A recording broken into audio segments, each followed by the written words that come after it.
ጤና ይስጥልን ቤተሰብ። ምሳሌ ቀጣይ ክፍል።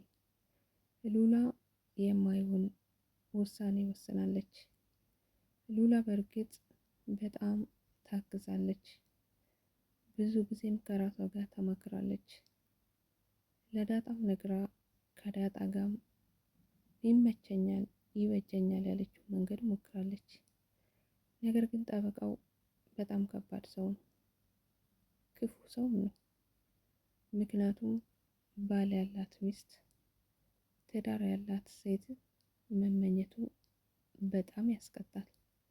ነገር ግን እሱ እኔ ከህግ በላይ ነኝ፣ ማንም ሰው ሊቀጣኝም ሊበልጠኝም ሊያሸንፈኝም አይችልም፣ ሁሉም ነገር በእጄ ነው ብሏል።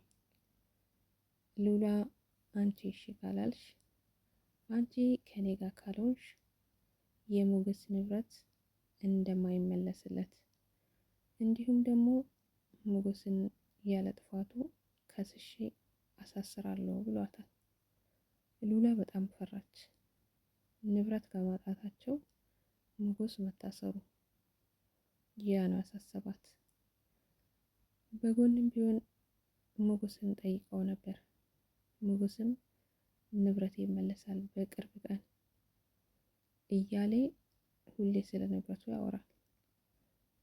ታዲያ ሞገስ ንብረቱን ከፈለገ እሱም ከምታሰር እኔ ራሴን አሳልፌ ብሰጥ ይሻለኛል በማለት የመጨረሻ ውሳኔ ወስናለች።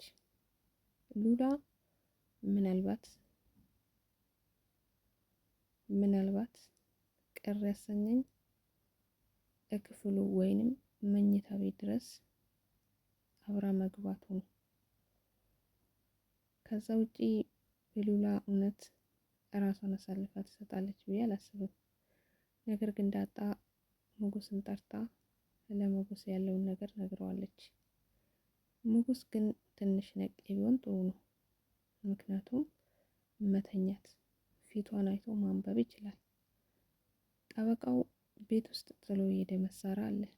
ያም ከየት እንደመጣ መርምሮ ወይንም ደግሞ ነቄ መሆን አለበት። ጠበቃ ቤት ድረስ መጥቷል።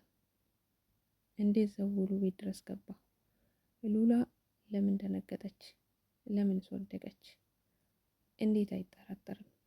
ሞገስ ትንሽ ችግር አለበት። ሉላ ከራሷ ጋር በጣም ብዙ ጊዜ እየተማከረች ፊቷ ተለውጧል። ሞገስ ግን ፊቷን ሊያነብላት አልቻለም። በጣም ያሳዝናል። ምናልባት ሉላ ዳጣና ሞገስ ይደርሱላት ይሆን ወይስ ራሷን አሳልፋ ትሰጣለች? አታደርገው። ጠበቃው ግን በጣም የወረደ ሰው ነው።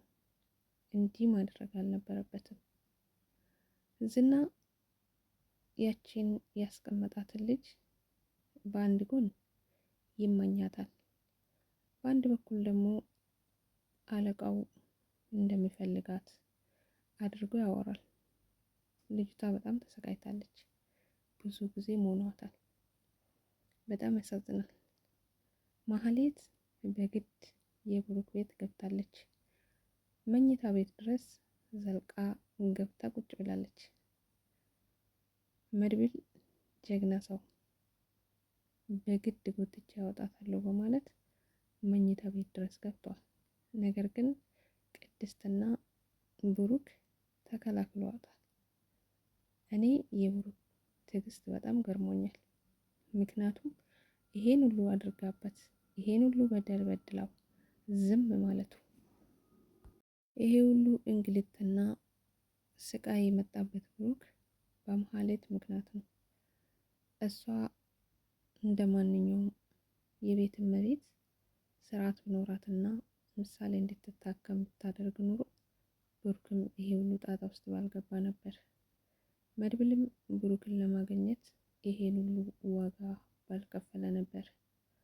ስለዚህ ከእንግዲህ በኋላ ማህሌት ከብሩክ ጋር የመኖር እድሏ በጣም አናሳ ነው። ነገር ግን ከመኝታ ቤቱ አልወጣም ብላ እምቢ ብላ ነበር። ብሩክ መጨረሻ ላይ ትዕግስቱ አልቋል መሰለኝ። ካልወጣሽ ብሎ እንግዲህ የማይጠበቅ ነገር ይዘው መጥተዋል። እሷን በመፍራት ለመውጣት ዝግጁ ያደረገች ትመስላለች። በጣም ይገርማል። የቅድስት ነገር በጣም ነው ያሳቀኝ።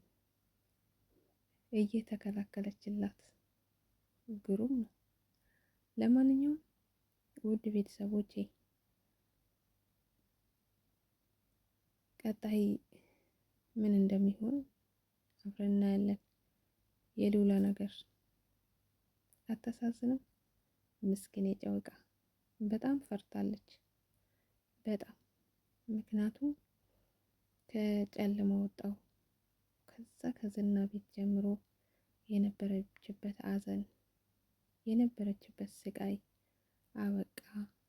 ወደ ብርሃን ልወጣ ነው አሁን አልፎልኛል ስትል እንደገና የቀን ጨለማ ላይ ያደርግባት ነው ጠበቃው። ምን አይነት ክፉ ሰው ነው! በጣም ያሳዝናል። ለምነዋለች፣ ለመነዋንም ሊሰማ አልወደደም። እጣ ፋንታው መጥፎ እንዳይሆን ጠበቃው። እኔ ምላችሁ ግን እውነት ይሄ ጠበቃ ስለምን እያስተማረን ነው? ስለምን እስከሱ ላይ ተረዳችሁት?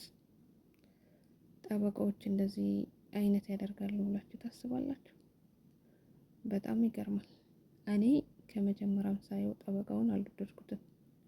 ምክንያቱም አስተያየቱ፣ አነጋገሩ ሞገስ እኮ አውቆ ተኝቶ ነው። አውቆ ባልተኛ ሞገስ አጠገቡ እያለ ነው ጠበቃው አስተያየቱ ሁሉ ነገሩ ደስ አይልም ነበር። ለማንኛውም መልካም ቆይታ ውድ ቤተሰብ።